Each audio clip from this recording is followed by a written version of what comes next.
dive into tonight's speech, presentation, I wanted to just raise a few things. Please make sure that you sign in. We're very grateful to funders from the Helen Ellis Foundation, Bank of America, North America, that actually has supported this program. So thanks to them, and they do like us to report back. Having an attendance list is helpful. Not specifically your names, but your names will help me know who came. We have one more presentation coming next month. It's the last Thursday of September. Disa Van Laarhoven from Round the Bend Farm will be speaking about sustainability practices that she has developed or is exploring in her realm as the manager of the Round the Bend Farm, and which is an event venue as well as an educational venue. There's a lot of restorative farm practices and so forth. So that'll be another interesting talk. And the other thing coming up next month is our Duck Derby. We are operating our Duck Derby on Saturday, September 28th. This is our major fundraiser, which affords a lot of our coastal projects, our bird work with osprey and nesting beach birds, and as well as a host of other things that we do all year round. So your participation in Duck Derby is very helpful. If you want to sign up, there's this QR code that you can take home. You can spread this around. You can post this at your favorite hair salon or whatever, just to get the word out. And it's fall. We've got some interesting programs afoot, from salt marsh walks to Monarch Watch. So if you're interested in some of the adult or family program that we do, check out the website. We have programs around the region, not just at Allen's Pond, but including at Allen's Pond. And with that, I will introduce Laura. So I first met Laura as the librarian for the Town of Dartmouth Middle School. And my daughter was in the middle school at the time, and she was she's not the academic, but knowing that there was this energetic, youthful, forward-thinking librarian made her consider a library a little bit more of a resource than she might otherwise have dismissed it as. So I really applaud you for that. And in addition, Laura comes to us today as a co-chair for a group called Climate Reality South Coast and of Massachusetts. And I'm going to let her introduce more about that, but we're really lucky that it's based right here in our greater New Bedford community. So, welcome, Laura. Thank you, and it's so nice to see all of you. I am going to speak tonight about sustainable solutions. I'll start by just saying a few things about me. So I am a mom of two amazing kids. They are high-spirited, very into the outdoors. They both love camping and hiking and swimming and all of those kinds of things. They are 13 and 10. I'm a huge reader. It's like what I do whenever I have a spare minute to myself. There have been years where I've read over a book a day. I know that sounds crazy, but it's true. I read tons of middle grade and YA. I was actually on the Newbery Children's Book Award Committee the past year, and that was the best experience of my whole professional career. Got to choose the best children's book of the year. So it's a huge part of who I am. And I've been the librarian at Dartmouth Middle School for 15 years. I've been a teacher for 20 years. And I love, love, love my job. It's the best. And it starts next Monday, so yay. I am an activist. I have been an activist with Climate Reality now since 2019. Climate Reality was started by former Vice President Al Gore back in 2006, and since 2006 they've had 57 trainings where they have trained people to talk about the climate crisis and climate change. And basically what that meant for a really long time was just giving presentations about climate change is happening, climate change is real, here are the potential solutions. Within about the last 5 years, it's completely changed, where now we talk about that, but we also are much more involved in the solutions as an organization. And so I've been a part of it during a really exciting time.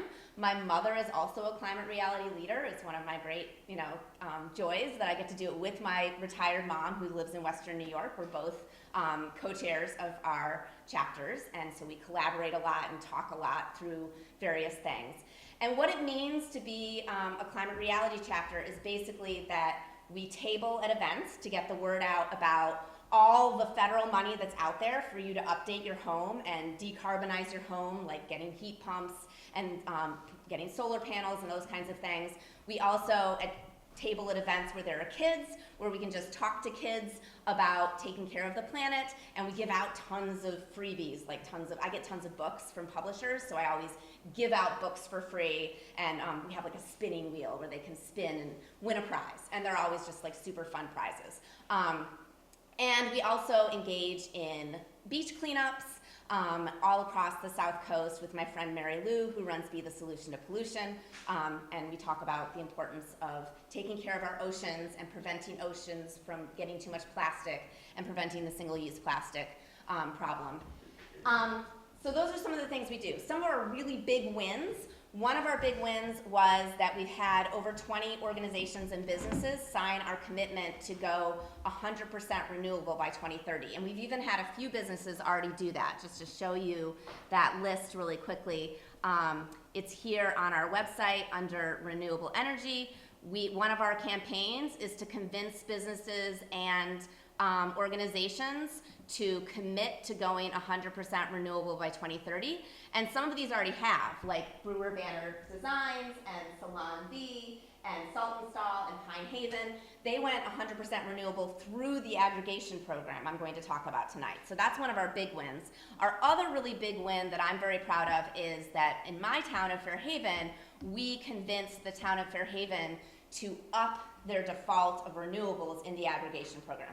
I'm going to explain what that means. But basically, it was a lot of advocating to the select board why we as a town should have a higher percentage of renewables in our energy contract. And it was only going to cost each resident, like each homeowner, about $2 more per month. But it was going to make a big difference in demand for local renewable energy from all sorts of projects like anaerobic and onshore wind turbines and solar farms and things like that. So really exciting stuff that I'm very proud of.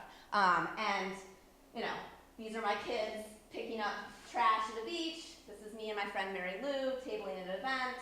This is my friend Mona tabling at 2 different events, my co-chair. So those are some of the things that we've done. So I don't think I need to tell you that climate change is here. A lot of us have probably experienced it ourselves. Maybe you have worries for your children or your grandchildren. I know I certainly do. These are some of the headlines that really get me. I spend a lot of time in Vermont. Vermont has been experiencing horrific floods over the last 2 years. They thought they were climate safe. There's a really great podcast that's just started this past week about this. They thought they were one of the places that was going to be safe in the future from some of these problems, and they're finding that they're really not, because warmer air holds more moisture, and then they get these rain bombs that just devastate these small communities and destroy the roads and the bridges. I know a lot of you probably experienced the haze from the Canadian wildfires, especially last summer. We've been having some of it this summer as well. The home insurance problem, really significant. Some places in this country are going to not be insurable in the current system. They're going to have to rework all of that. I'm very concerned about the future of food. That's another thing that I really think about a lot. A lot of this is international as well. The kinds of droughts that some places around the world are having. This is a social justice issue. There's huge inequities in who's experiencing the climate crisis the most, and that is something that really concerns me. And I think that it's imperative that people of privilege do all that they can to decarbonize and do all that they can to make changes so that we can avoid the worst. The landslides that we're seeing in some places, and then the migration that has already begun, even in the United States. I have friends who have moved to New England from other places. You may know people who've moved here from Arizona or California or Colorado or somewhere like that. And then globally, the migration, it's obviously already happening, and it's only going to happen more. So, but I'm not going to talk about all of that. I want to talk about the good stuff. I want to talk about some solutions. So 2 solutions I really want to talk about. I want to talk about the aggregation program, which is a town-approved program that we have in Dartmouth, Westport, Fairhaven, New Bedford, 25 towns across the South Coast, South Coast and beyond. And I want to talk about electrification in the IRA. Those are the main things. And then the other thing that I really want to remind everyone is that the most important thing that you can do is speak up and vote. Voting is super important, and voting for candidates who will help climate is important as well. So the aggregation program. We here in Massachusetts are one of only 11 states in the whole country that can legally have an aggregation program. This is something that had to be approved at the State House, and it got approved back in the 90s. And it's a very creative way to procure energy for your town's residents. And we actually have the largest aggregation program in the entire state of Massachusetts. I believe it's the 2nd largest in the country. So the fact that it's 25 towns is great, because the more towns you have in an aggregation, the better you're going to get for your rate. It's going to bring down the price when you buy in bulk. We know this. So we care about energy for lots of reasons. Obviously, we talked about how climate change is a problem, and fossil fuels are fueling that climate change. Another reason to care about energy is that Massachusetts has standards. A lot of states do, and Massachusetts has said that we've got to get more renewable energy in our energy mix every single year. We've got a state mandate to get to a certain place by a certain date, and if we are only going to get there if we have more renewable energy in the mix. And unfortunately, the other thing is that dirty energy prices are super unstable, whether it's a war in the Ukraine or whether it's just winter prices are this and summer prices are this. They just go up and down, and over time, energy prices have just been going up and up and up. Aggregation helps keep our energy prices more stable, and I'm going to show you that. So Massachusetts made a commitment to be 70% renewable by 2030. It's actually not the best in New England. We've got 2 states ahead of us, Rhode Island and Maine, but it's decent. And in order to get there, we have to have more renewable energy in the mix. I have this slide in here to remind us that the South Coast does, of course, face sea level rise. So that dirty fuel price, it's really volatile. There's been these rate hikes over the last few years. You just really never know what it's going to be, it seems like. So right now it's around 17 cents per kilowatt hour. Back in 2022 it was 18 cents. And then in January of this year it went to 26 cents. So it just fluctuates a lot. Same is not true for aggregation. Aggregation is a solution because we buy it, I don't know why that slide did that, we buy it in bulk. And it's for a 3-year contract where you get one fixed rate.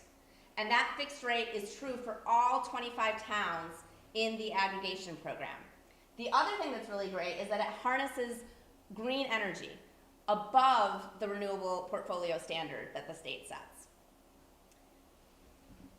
So for example, this is the program, how it looked up until just last month.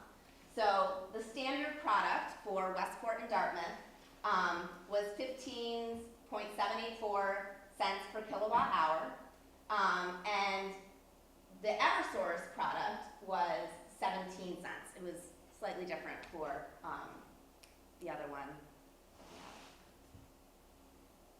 Not Eversource, but National Grid. Thank you. Yes, National Grid. Slightly different for National Grid. I forget that Westport has both, but in case anybody's here from Westport. The other thing that's really cool about aggregation is that there's an option for going 100% renewable through the aggregation program. And anyone can do it. A business can do it, like Salon Bee in Dartmouth, which did it, or Brewer Banner Designs, where you can buy your local flags. They went 100% renewable. Small businesses can do it. Residents can do it. And back in January, the price to be 100% renewable through the aggregation program was exactly the same, pretty much, as the price for Eversource Basic. Just this month, Eversource's price went down, and now it's, I believe, actually 15 cents. But it'll go back up in February, because it changes every 6 months, whereas the aggregation program stays the same for 3 years. Also, when they kind of set the aggregation price, they try to buy at the right moment. You know how when you're like working the stock market, you try to like sell or buy so that you get the best deal? They do that same thing with the aggregation. They work with a company called Good Energy, and Good Energy is the consultancy that basically procures the price for the next 3 years. Is this all making sense so far? My husband used to say, you don't know how to explain this. So I've been working really hard over the years, because it's really complicated. So, like here's Dartmouth. You can see the standard product, you can see the 100%, you can see the Eversource. By the way, low-income residents get a 36% discount. That doesn't change with the aggregation program, it's still in there. That's something known as R2. If you go 100%, these are the kind of places that are providing your renewable energy credits. So there are, onshore wind farms, various places, there's solar farms, those low-impact hydro, and there are anaerobic digesters all over the place. It's like 350 plus solar systems in Massachusetts, all over. So our organization has really been trying to convince people to go 100% if you can afford it. It's really not that much. It's about $120 more per year to go 100% through the aggregation program. So less than your coffee expenditures for a year probably, to say, I'm 100% renewable. And by the way, if you have solar panels on your house, even if you're already net metering and getting some money back, you can still go 100% renewable because it shows support for the program. And every time they have more support for the program, that's really good. We want that. We want to show that we love this program. Do you want any questions while you're going? Sure, go ahead. Is hydro considered renewable? Yes. Is nuclear considered renewable? Not at the moment, no. So, Okay. yeah. Any other questions? So, this is from the website. Basically, all 25 communities offer the 100% renewable option. And they say that if just 4% of households opted up to 100% through the aggregation, it would result in extra demand equivalent of 10 typical onshore wind turbines. And this would, displace 29 million pounds of carbon dioxide. So this is great. This is a really big deal. This is like a little wonky, tiny local solution that is saving people money in our area, for sure. Communities that don't have aggregation have been really frustrated because they've been waiting. There was this whole big thing this year where basically the Massachusetts Department of Public Utilities, the DPU, had to completely overhaul the way they do things because they took 3 years to approve Quincy to get an aggregation program. And there was no reason for it. So now, if you apply for an aggregation program, they have to respond within 1 month. And if you want to change your aggregation program and offer a higher default of renewables, you don't have to apply to the DPU to change it. You can just change it right away. Dartmouth last summer, the energy manager for Dartmouth, Kathy Stanley, wanted to change to 10% more renewables in the town of Dartmouth's contract, which is what we have in Fairhaven. And she was told she couldn't by the DPU, that they would have to issue an amendment, and then the amendment could take a year. So anyway, a lot of advocates got really angry about this and wrote a lot of letters, and we were part of this. And so now the DPU is has been fixed. We hope. It's a state. It's like a governor-appointed agency, and they had too much power. They wanted to put the power back into the hands of the community. So if Dartmouth wants to add 10% more to their contract, they should be able to do it. They shouldn't have to ask the state for permission to add that extra renewable in. And I am so excited that changed. So a couple of next steps. For one thing, you should look at your bill. On your Eversource or your National Grid bill, it should say Constellation Energy. If it doesn't say Constellation Energy, you're not in the aggregation program. You might be in Eversource basic service, or you might be getting National Grid basic service, or you might have a predatory energy supplier. One of my friends at my church looked at his bill, and he saw a company he did not recognize, and then he discovered that he was actually paying 60 cents a kilowatt hour for his energy. That's why on that paper I have the predatory energy slot there. So, I'm sorry, quick question. yeah, Are these transmission and distribution rates or just? just supply, What's that? just supply. Just supply? Yes. Okay. No, delivery is different, and there are advocates who are working, because the Eversource and National Grid bills, they have all these extra charges, and there are a lot of us who are very, we want to know what those extra charges are. We want it to be more transparent, and so that is something that activists are working on. They want this bill to make more sense. Okay, And the distribution side also has another 15 to 17 cents. I'm aware, yeah. Okay, because people need to know that. Oh, yes, absolutely, Because but that's saving on the supply is still a really big deal, and it's important to save anywhere we can. And but you're right, this is just supply. Right. Another thing that you can do is you can ask for a higher percentage of renewables in your next contract. So if people in Dartmouth or people in Westport wrote to your energy manager, which Kathy Stanley's the energy manager for both, she's wonderful, I love her, but she's doing a really great job. You can email her and say, hey, I think we should up our percentage in our renewables for the aggregation contract. She would love to hear from you. So this is what a typical bill looks like, and right here, this is the supplier, where it says supplier. We can't change these charges. Those are from the utility. And you're right, that's a problem. And that is something that activists are definitely, because we suspect that there are some charges in there that are not legit.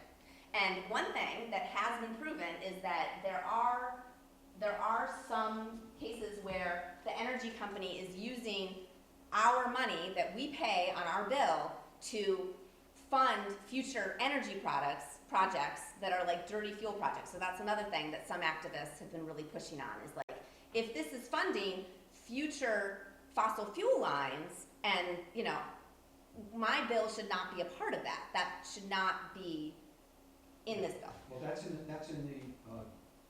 distribution side, right? Yes. Yes, and this requires a change in legislation in order to change that. So Yeah. Transmission and supply they really can't do much. They're not even allowed, are they allowed to make a profit on supply? No, but they have to go out for bid every 6 months. Right. That's the big difference, is that the aggregation goes for bid every 3 years. They buy in bulk, so the savings are because of the way the aggregation program works. The other thing I forgot to say is that predatory energy, that is another thing that we were hoping was going to be in the Massachusetts climate legislation that did not pass this summer. It was in the Senate bill that passed in June, but it was not in the House bill that they passed in July, and then of course they didn't get it together to pass an actual bill together. But basically, a lot of other states already ban third-party energy suppliers, and Massachusetts does not. Someone can show up at your door and say, hey, do you want to leave Eversource or National Grid and get your energy from X supplier? And what they'll do is they'll show you a rate, and then the next month in the fine print, they reserve the right to change that rate. And unfortunately, they often target people who don't speak English as their first language. They target minorities. They target immigrants. They target elderly people. And it's very, very inequitable, the people that they're targeting. That's a racial justice issue. That's a social justice issue. And that's something that we were really hoping this legislation would address. And there's a lot more information out there about that from Green Energy Consumers Alliance. They're a fabulous organization. I really recommend. I put their link at the bottom of that page. So this is a map of Massachusetts that shows all the towns and cities that are part of the aggregation program. And so you can see that all of these here in brown on the south coast, they are in our aggregation. And then this little green one, that's Fairhaven, and that's my little green dot. So our organization argued for 10% more renewables in our Fairhaven contract, and we were successful, and then they kept it this next go round. So it's $2 to $3 more per month per household to be 10% more renewable, but it's a much bigger bang than having 10 people go 100%. Having the whole town go 10% more is great. So if this is something that matters to you, you could write to your select board members or to Kathy Stanley and ask for that. Again, it's very low cost, it's a much bigger impact, and the great news is that Good Energy, the consultants program, they will work with you to get all the information out to the community, including how to opt out. So if there are elderly people on a fixed income, they don't have to go up that $2 to $3 more per month. It's a really quick phone call. It's a really quick form on a website to say, I don't want to. And we had flyers at the Council on Aging that were given out to everyone who came in. We had flyers at the library. We had flyers in the neighborhood news.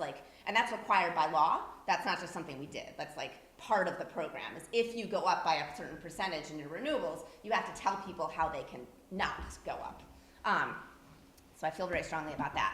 And, if you can always thank your select board for being part of the aggregation program, because this is a town-supported program. Each town has chosen to join the aggregation program, and it has saved residents lots of money since 2016 when it started.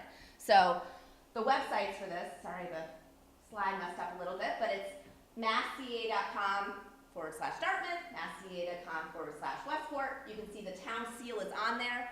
Your select board did approve this. One of your select board members is the liaison to Good Energy and is part of this council that helps decide this program. And it's great. If you want to switch to 100%, you just go to this website and it's a really quick form. You just need your Eversource number to switch, or your National Grid number. Yes? So because our towns opted into this, is it automatically on our bills, so we don't have to do anything? Not necessarily. It should have been, but if by some reason you opted out, because it looks very confusing. You get this letter in the mail and it's you're part of this program, and they have to put all this legal information in there. So it's possible some people I know have Eversource on their bill. So I recommend you look at your bill and just see if it says Constellation. We are on the program, we have to opt out, correct? Yes, correct. The town automatically opted you in, so unless you did anything, you're in. But if for some reason, which some people did, you saw that letter and you were like, I don't want to join this program, then it might say Eversource Basic here. But if it says Constellation Dartmouth CEA, you're in. If it says Constellation Westport CEA, you're in. Yeah. And you can always, if you go to this website, there's a phone number you can call. You can also just call Kathy Stanley. Her number is on the Dartmouth website or the Westport website, and she'll help answer any questions you have about it. But and I'm happy to too. So my email is at the bottom of that page. I'm happy to walk through this with people individually. So that's aggregation. I think aggregation is super cool. It's a little confusing, which is why I love to talk about it, because it's kind of this wonky little policy that doesn't exist in a lot of places. When I tell people from other states, they're like, that's so cool. I wish we had that. And I'm like, it requires the legislature, so good luck. Getting the legislatures in your state to do something, sometimes very difficult. So the second thing that I want to talk about is electrification, because the Inflation Reduction Act, the IRA, has tons of federal money for homeowners and businesses and even schools to decarbonize and electrify. And electrification is really important because besides getting onto renewable energy, it doesn't mean anything if we don't get off of fossil fuels in our buildings. And so getting off fossil fuels, eliminating your natural gas, eliminating as much as possible, eliminating oil for sure, that's important to get us to the fossil-free future that we want to be in. So it also increases efficiency, and it will improve health as well. So our goal as an organization is to electrify everything. We want to use energy more efficiently. Obviously, weatherization and insulation, that's the first step. And when I talked to Kathy, from your energy manager for both your towns yesterday, she said that's one of her big goals is finishing weatherizing all the Dartmouth schools, so that then they're going to do a really cool project with Eversource to look at how can they decarbonize down the road. And I was really pumped talking to her because she has a really great plan. And then it's replacing things. What can you replace? Like when your appliance breaks, you're gonna buy something electric. So when your gas stove kicks the bucket, you're gonna buy an induction stove. And then you're gonna be able to make mac and cheese in 12 minutes because it boils water in 4 from nothing to boil. I promise, I made it tonight. And same thing, you're gonna convert. So you're gonna convert to modern things like mini splits, heat pumps, whatever you wanna call them. They're amazing. I have them in my house. In the summertime, we just keep them on dehumidifier mode. In the wintertime, they heat our house so much more comfortably than our forced hot air ever was. And they're just wonderful. We love them. And then you're also going to eventually create and store your energy. And this is something that my household is doing this fall. We're really excited. We're getting solar panels, and then we're also getting Tesla batteries in our garage so that we can store our own energy, and if the power ever goes out, we can be just fine and keep running our fridge off of the power that we've stored in our battery. So basically the way the IRA works is you can schedule a visit. I recommend you start by scheduling a visit with Mass Save. You can do that for free every 3 years. It's an amazing organization for homeowners. There's a lot of other things coming down the pike, hopefully for renters and things like that. But if you own your own home, then go with Mass Save. And then you can start exploring projects based on what Mass Save has to say. So heat pumps, solar panel, induction stove, perhaps geothermal. My mom has geothermal, she loves it. Weatherization, all those kinds of things. Weatherization isn't covered under the IRA, but I want to emphasize it's really important to weatherize your home so that these other things, you get the full bang for the buck. Then you complete your project and you get a tax rebate. I was wrong, you get a check. So the one I really want to talk about first is induction stoves. So does anyone have an induction stove and just love it? Me too, I love it. I wasn't sure at first, but then I read all of these studies about the health effects of gas stoves, especially for children. There's a lot of negative effects of having a gas stove in your home, even if no one in your home has asthma. Long term, it can be really bad for your lungs. And we've basically been lied to by the industry. This is a case of, like, some people are comparing it to the tobacco industry. New York State, they are trying to pass a law in New York State, and it will likely pass next legislative season, where they have to put a sticker on gas stoves that are sold in the future. They're not gonna come in your house and put a sticker on your own gas stove, but they're gonna put a sticker on gas stoves sold in the future that says this can cause childhood asthma and things like that. Like the same way that they force them to put on cigarette boxes that this can cause cancer. It is well known now that gas stoves have CO2 and NO2 emissions. And it says here, peak indoor air pollution can reach levels that would be illegal outdoors, just from your gas stove. And it's even leaking even when it's not turned on. So it's really, really awful. So induction stoves, we all love it, but my husband loves it the most because it's so easy to clean. He cleans the kitchen every night at the end of the night, and it's just like you spray it and you clean it. There's no like taking things off and like getting in there. It just cleans so fast and easy. It's also way safer. If you touch the surface with your finger, it is not hot to your finger, because it works with magnetism, and there's no magnets inside my body. So even when the pot is on the circle, if I touch that circle with my finger, I will not get burned. Like if I touch the pot, I'll get burned. But if I touch that circle that's heated up, it's not going to heat my finger because there's no magnetism there. It's crazy. Also, it is so much faster, as I said, boils in 4 minutes. I make food so quickly compared to how I used to, and I really love that.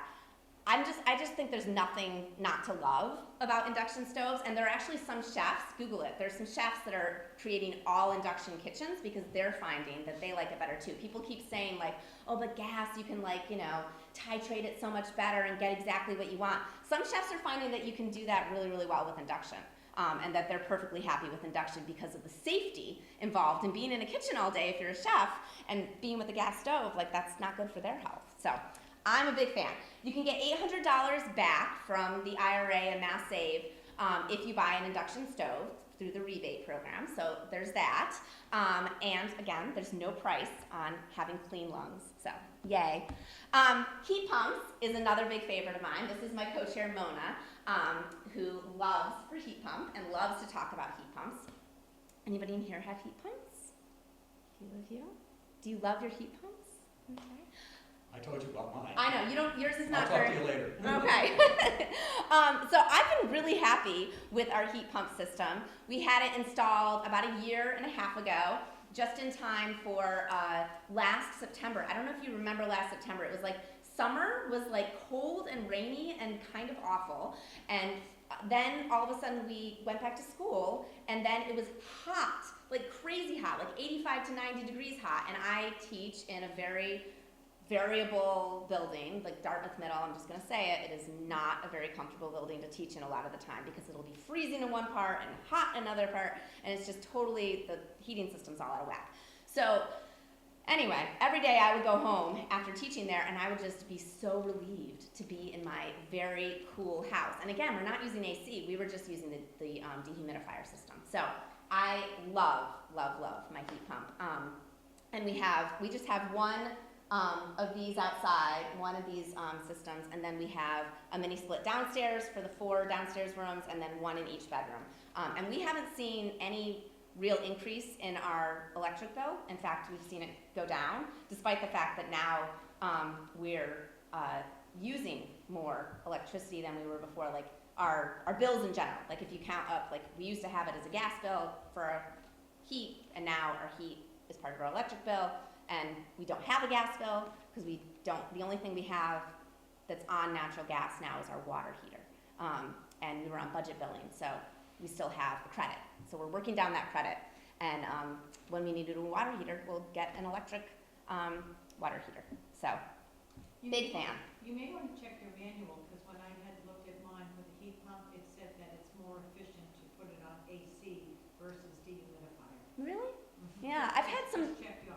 Okay, yeah, I'm pretty sure mine said that you should keep it in dehumidifier, but I'll check. That's good. Yeah. So just a few resources on this in particular. Rewiring America is a really great resource. You can go to it, and it will calculate for your home and your family size which projects might be the best for you to look at first. I really recommend Green Energy Consumers Alliance. They have a lot of information as well about EVs and where to get used EVs in the state, and they also always have webinars about heat pumps and solar and EVs, and then they're often at events with EVs that you can try out, and they're just a great organization. Mass Save is also awesome. They need some change, like they're probably gonna get overhauled a little bit in the next few years, and I think then they'll be even better. One other plug that I wanna mention is that the IRA is also for schools. And this is what I was actually talking to Kathy Stanley about yesterday, just, wanted to make sure everyone knew that there is money in the IRA for school buildings, despite the fact that they don't pay taxes. So the way it works is that schools can basically find a project that they want to do. The projects that are available to them include EV buses, solar canopies, things like that, EV chargers, ground source heat pumps. Schools cannot do air source heat pumps, which is, I don't know why. I actually haven't found out why, but that's the rule. And so basically the school does the project, and then they can get anywhere from 30 to 70% of the money back by applying to the IRS right around tax time, even though they're not paying taxes. So there's a ton of money there.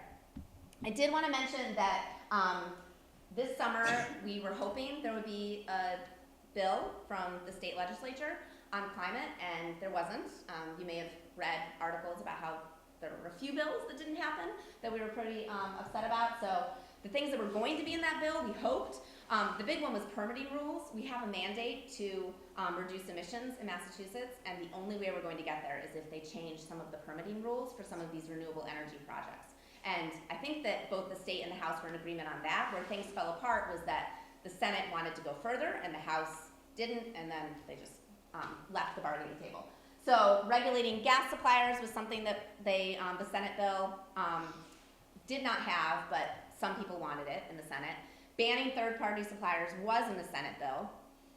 A lot of people really wanted improved indoor and outdoor air quality regulations. There were a lot of environmental justice goals that didn't make it in.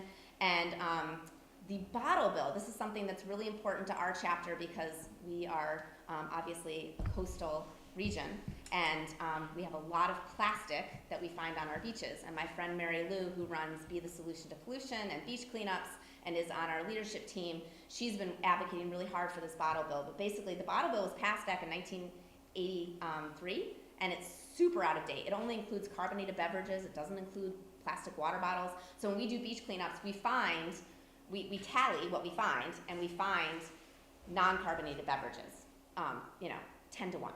And we count them up, and we photograph them, and we send them to our legislators and say, update the bottle bill, over and over again. And so it did make it into the Senate bill as an amendment, which we were really pumped about. It took a ton of work. I actually went to the State House with my kid and Mary Lou to argue for it, and but then it didn't make it in the House bill, and it fell apart. So, but, this is all a long game. I know that. Unfortunately, we don't have as long as, we think we do. Like, this is all important to get done now. Yes? Question about the permitting rules. Wasn't that basically some legislation they wanted to pass to take away all local input or control over siting for green energy projects? So there was a lot of debate over that, and it was much more nuanced than that. I know that there were some people in the group Mass Power Forward that that our Climate Reality group is a part of that actually were much more in favor of local groups having more control. It was more about speeding up the process than anything else. So less environmental impact, time on looking at environmental impacts and stuff like that, just to, I think just forcing everything to speed up. well, wouldn't that include less study of environmental impacts and also less weigh-in by municipalities? Yeah, I think everyone's just recognizing that this is an emergency, and given that we have already passed a state mandate to decarbonize, and there are penalties if we don't get there, I think that legislators recognize that we have to take some of these steps. But I'm not an expert in the permitting rules. I was just sharing what happened with the legislation. Yes? Do you see a setback with the media about the wind turbines and pieces, coming on? Yeah, definitely. It's very concerning. And I thought that Buzzards Bay Coalition came out with a great statement about how we need to hold them accountable for every single piece, and they need to clean it all up. And we still agree that it's important to decarbonize, and that wind energy is an important part of that. But that's not acceptable. And obviously, it's a huge problem. I was very upset to hear that happened. Yes. So I started to talk to you about it before you came on. I'm an energy engineer, and I've worked on wind turbines and solar panels all my life, mostly in the military. The turbines that are going out in the water right now are so large, they are untestable by anything that we have right now to test them. The fixtures that are in Boston that were originally designed to test those blades in their operational mode are way too small. We had to cut the blade in half to test it. Well, that was a really stupid thing to do. So what I'm saying is, those blades out there are the biggest in the country, and that is not the first one you're going to see. I'm telling you that because I've seen the onshore blades fail in my life, because I've worked on them, and you're going to see quite a few more of those, and they're not going to hold up in storms. So take it from somebody who's worked on them. So you all need to get on the companies that are putting those things out there and ask them how they're going to be tested before they put any more out there. And right now, we don't have any test fixtures to really test them. They're 400 feet long, and they're going longer, 350. And the next blade will be 450. At that point, the margin of error, the margin of safety in those things, the companies that put them up, the oil companies are actually funding all of those wind farms. They're going to be going out of town. They're going to flip it to an LLC, and there's no bonds available. That's all been waived. When those things come down, they're on our bill. There's no insurance bond on them. It's been waived. So that's the other side of the story. Yeah, and I think actually it would be super interesting when we fire up the summer series next Yeah. May. Right. I would love to have a panel Absolutely. on Yeah. Right. the wind infrastructure. Absolutely. Because I have my own concerns. Yeah. You're voicing some valid concerns. We know that this is new territory for North America at least. And So let's, we have a group in Rhode Island called the Energy Council of Rhode Island, and we are a bunch of retired engineers. You know, I used to work at Raytheon for 30 years, military for 30 years, so we don't have to worry about our pensions going away. So we have a whole group, and we've been giving lectures all around, you know, any place that we can at the senior centers. We're trying to get into the town councils to make them take a little bit better look at what's going on. So be happy to do that. We have a whole bunch of guys who are doing this stuff. and is it in support of better design testing? It's basically Get looking us at that all close. the available types of energy that we have and saying, what can we do quickly to bring down the CO2? And it's not really wind turbines and solar that have done any of that so far, because we just haven't had them. And our reduction in CO2 has come from, you're not gonna wanna hear it, but come from switching from coal to natural gas, because natural gas has half of the carbon output that coal does. And that's a good thing. You really, we gotta get rid of natural gas eventually and go to something else. By the way, I'm a nuclear engineer, so don't get me going. But that's what happens. When you have the long game, which China and Russia and India are playing, they're building 150 nuclear reactors right now. They know they can't have coal, oil, and natural gas in the long game. That's what's happening. Sorry. I So think that's a great idea for next Yeah, I'd be season. happy to come and do it. There's a lot of us that are trying to do it, because there's another side to the story. Are there any other questions about electrification or aggregation? I have a comment. So I own a 15-year-old water heater, which I know I'm kind of on borrowed time with. And I was really grateful for not only you had the Green Alliance website, they were super helpful in getting me to advise. I had Mass Save come and talk to me about some options. I really strongly advocate anyone who is sort of betwixt and between to use those resources. So we are an all-volunteer organization. If anyone ever wants to join our group and come to our monthly meetings, we meet either via Zoom or in Fairhaven. We also have a monthly or every other month book club that's intergenerational, all ages. And we have a weekly newsletter, so the QR code is on your handout. But I really appreciate the time to speak with you, and thank you so much for having me.